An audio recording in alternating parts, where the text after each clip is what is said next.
Something you just said about what comes up in the show a lot is an idea of things being transformed. So it's an MDF board, it's an industrial thing that's then been transformed, and there's a lot of things of transformation in the show. Whether it's the outside of the gallery being turned into a tanning salon with the potential of finding a message or having a massage. I think the thing is that as a show, not as a practice and not as single artworks, but as a show, I was trying to get this transformation in the spectator between the works, because it's really clear and logical to me because I made all these things, but it's probably, you don't hold that same logic, but there's really visible links between works, but it's like a loose associative methodology where the way that they're linked just jumps. So there's Victor Papanek portrait there looking at the Thinker's Rock, which is actually a chair. He's a chair designer. And then it jumps again because the guy to the right-hand side of Victor Papanek is the illustrator that drew both of those illustrations for me. And then there's two of those, which mimics two of these owls. And the owl is this sort of symbol of knowledge or something. Then there's the totem over there with the dirty plinth, which is another owl. But these two owls have one eye closed each. So between them they make two eyes, which gives you perspective. But if one of them was to fly away, you've lost your perspective. And then that sort of relates to the 3D viewer over there, because it's showing an object that it was used by the Surrealists originally to associate flat photos and notes. That's the object inside the 3D viewer.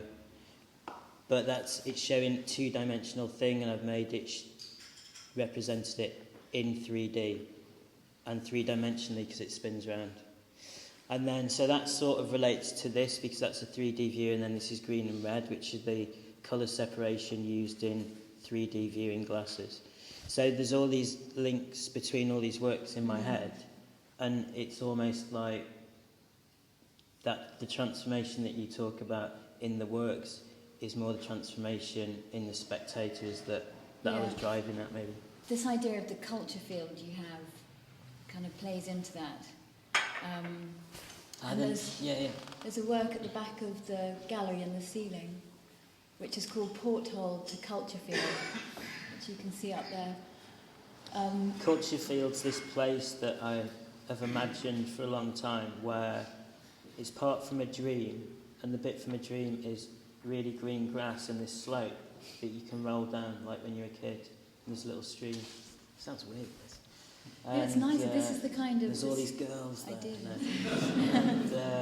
And it's like a place where culture is, all the good things about culture, all these collisions of things that have been made in history and why they've been made and the consequences of their making. They all collide and people talk, and it's like the art heaven or something. Yeah. And it's appeared in a number of different works, and whenever Culture Field's written, it's written in this ha-ha typeface, and each character of the letter of the word Culture Field is in this rainbow colour. So it has this sort of identity of a place. But that's that's imagination, isn't it? That's what kids do as well. And that's what you seem to be asking of the viewer. Well, I think you lose it, don't you? When you grow up a bit, you lose that ability to throw a blanket over a table and it becomes a house. Yeah. And it was in us all, but we're too busy running for the tube or doing what we do. And we never pick up a stick and it's actually a lance or a sword, There's definitely a playful quality to the show, whether it's this kind of cartoon animation, the ballerina, Degas ballerina, is now in this, it's like her own kind of Bauhaus modernist playroom. Playpen, with the objects becoming these three-dimensional forms and her engaging with them, and the humour that comes across in your work.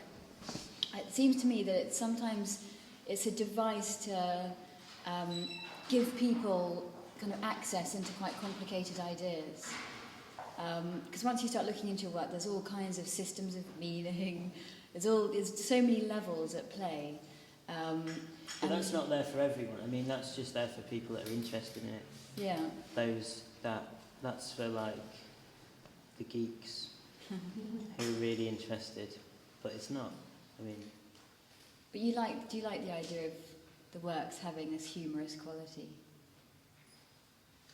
I don't have a hierarchy of characteristics or anything, whether it's humour or... I mean, obviously I can make a spectator cry or be upset. I can make the spectator leave the space and feel happy or optimistic or like they want to go and do something. And that's like why you study art and you learn these languages and these techniques and all this stuff about culture, is that so you can do those things, but you choose to do it or choose not to do it. And I just was, when I was making this, I was quite happy, I think. Can you say something more about that sort of play between the world of the imagination and the real world? Well, there's the obvious thing of meta versions of this world, or multiverses, and like Back to the Future, or where the two parallels split and there's two. But yeah, I think everything that I make has fallen from another place, another meta version. It's not just that I imagine this thing and then it's made. There's the thing, like, let's pick. Okay, the portrait of Adam Chodsko is a good one, because it's a portrait of Adam Chodsko, the artist, but he's wearing a RAF costume from the Second World War, and he's laughing into his hand. So it's as if he's some kind of comedian, or he's like the guy that always got out of going to the front line. You know? It's not just that I conceived that and thought, oh, that could happen, and made it. There's like a narrative sequence in my head of what went before it and what could go after it, and how that might meet other characters like Santos Stern or Spencer Anthony, or other parts of worlds, or other fictional publishers, and they don't all relate logically, but they all sort of relate together. When I'm driving along and I imagine things, I know that which characters have met other characters and where they met. It's funny, this thing with medium, because there's also there's a thing that artists do where they understand that certain mediums talk about certain things or link them in to certain eras, like artists that use 16mm film. We do have video, and we can just use video and it's likely to not go wrong, which is film always seems to go wrong. And then there's so I always think it's weird to use film, but it's pretty clear that the artists that use film are using it to A, link into an aesthetics, or B, link into a legacy or a history of conceptual art. Do you know what I mean? So I'm using it like that, but I'm not using it in the art field, I'm using it in the real world. I'm not referencing the animation, I'm not referencing other fields within art, just in the world. That doesn't make any sense. I like this idea of the real world. You do this quite often. There's the real world, and then there's, whether it's culture field or it's the world that the arrows have come from, or you've for years now you've been creating these stories which not so much in this show, but in other works, that you put a very kind of authoritative tone into some of the pieces, so that people start to believe your stories, whether, I don't know, it's about one thing. But that's like if you write something on a post-it note and stick it on the wall, or if you print something in